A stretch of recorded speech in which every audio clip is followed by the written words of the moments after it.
Hello. Today we're going to review the same strategy as before, but with one important difference.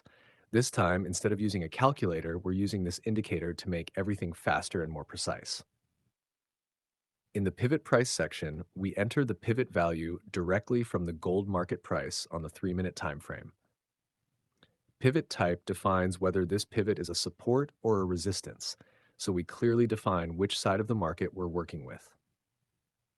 Range percent consists of two different values. One value is used at the beginning of the video, and another value is used at the end.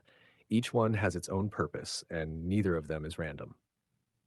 The trigger line is used for setting the stop loss. The larger the value, the wider the stop loss. The smaller the value, the tighter the stop. So far, we've only introduced the tool. Now let's move on to the actual strategy.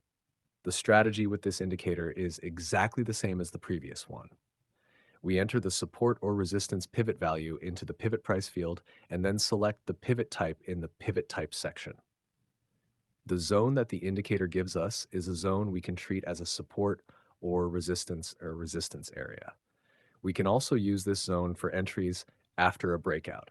That means if the market breaks this zone with strong momentum and then comes back to the zone, we can enter in the direction of the trend. But there is one very important point here. If price reacts to this zone and later the market breaks it, entering trades on a simple pullback will reduce the win rate. So not every breakout is worth trading. The better approach is to wait for a strong breakout and then enter on the pullback to the zone in the direction of the trend. The trigger line helps us here to place a logical stop loss, not an emotional one.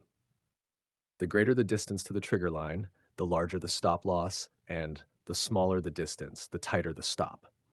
At the end of the video, I'll explain the second range percent value, which has a different purpose and is used for specific market conditions.